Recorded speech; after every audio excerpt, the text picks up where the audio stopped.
Hello, and welcome to the module on forecasting advanced methods. In this module, we are going to look at several other methods in forecasting. They have been just classified as advanced only for the simple reason that you are going to need some sort of heavy computational work is going to be involved. Probably you need to use some sort of softwares to actually help with the forecasting. It goes beyond spreadsheets.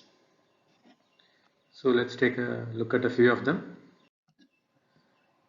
So here we have what we call as ARIMA model, which stands for Auto-Regressive Integrated Moving Average model. This was developed by Box and Jenkins way back in 1970s. So there are two equations that is shown within the model. One is the autoregressive AR with P terms, which you can see the demand at time t is actually a function of all the past demands of up to p terms or the p periods in the past plus an epsilon error term where a0, a1, a2, etc. are the coefficients. And we have another expression for MA of Q, which stands for moving average of Q terms or order of Q, where here the demand T is a function of the past error terms. It's quite interesting. It's a function of past error terms weighted by the coefficients B0, B1, B2, etc. up to Q error terms in the past. So as you can see, the AR method is kind of a variant for what we did for exponential smoothing, the simple exponential smoothing. But by combining this AR and MA, we can actually come up with a much more powerful model called as ARMA model.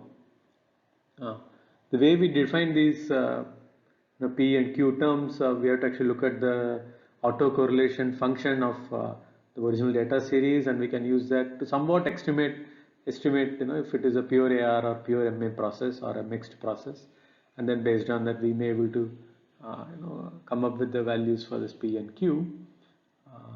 And then to get the values of the coefficients, we may need to solve something called as a Yule-Walker equations, which method was actually developed by Box and Jenkins.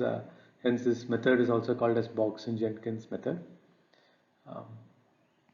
So these data work really well for stationary time series, especially a really large data set. But to incorporate, say for example, there is a trend within the data, we can do an autoregressive integrated moving average where the I stands for us trying to differentiate the consecutive demand terms or taking the difference between the consecutive demand terms, which is defined as this integration step, so that we can handle the trends within the data. There is also a variant of a seasonal autoregressive integrated moving average, so that we can manage the seasonality. But in general, ARIMA methods work well for stationary demand series. It is one of the most sophisticated time series model, statistical method that is available. It's pretty accurate. Of course, you are going to need some sort of a toolbox to help you estimate this coefficient values. But just looking at the correlation functions and the values, you can get some insight on what kind of AR or MA model that it is going to use. It requires large data set for us to use this method, and it works really well for short-term forecasting. So, for example, we can use say last 10 years worth of data of say weekly sales of a product and try to estimate what is the sales for next 1 month. So we are getting large past data and short-term forecasting. It doesn't perform that well when you go into medium or really long-term forecasts. Of course, it requires some expertise because now you are you have to handle a little more complicated model with a generalized time series. Good news is we have plenty of software support, especially in R and Python, to help us do these things.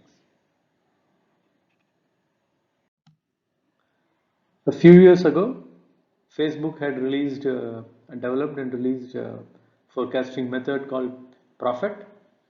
It is now released in open source. Both Python and R implementations are available. It's basically a time series based model based on what is called as additive model. Additive model means it's a non-parametric regression model, and they claim it works reasonably well for any kind of data, especially one which involves seasonality effects. And of course, they also work with large data sets, and they claim to be robust to missing data and shifts in trends, and handles outliers very well, etc. So various inputs go into this, not just a time series. For example, if there were some specific holidays and other information can also be given to this model, so it can see if that has an impact on the forecast, etc. So it has a neat set of inputs along with it. You can definitely Google and try to find out about this package. I think it's available in GitHub also. Um,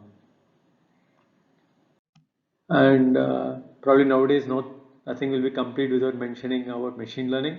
So artificial neural network is also useful for forecasting. So now we are moving into the domain of machine learning and deep learning kind of space. If you think about it, see, forecasting, what we want to do, we want to actually identify some pattern based on observed behavior in the past, that is looking at the past data, and then we want to extrapolate in the future, seeing what is going to happen, which is nothing but very good avenue for applying various machine learning and deep learning ideas. Um, and now, once you move into this space, we don't need to be restricted only with the time series data. Though we have the demand and sales data, we can also include other parameters. For example, if you are say forecasting, say air conditioning, number of air conditioners sold, instead of just following the traditional time series of demand sales and using it to forecast, we can include other parameters like say the temperature within that region, the availability of electricity, the rate at which current electricity is being available. Several other variables can also be included so that your forecast for the future can be much more accurate. So of course, more parameters you're going to add and more hidden layers and other things you're going to put in, your model is going to be more difficult to track it. And eventually we'll end up having a black box kind of model. The final model is not necessarily transparent. And there are others. There are various variants of Holt and Winters model.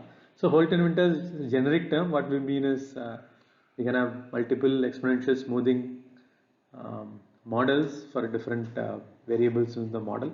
This is so some other variants are also being are available out of that. There are variants of ARIMA itself. It's not that we have to always go with the full ARIMA model. We can use AR1, that is autoregressive model with just one order, or moving average with one order, or just ARMA with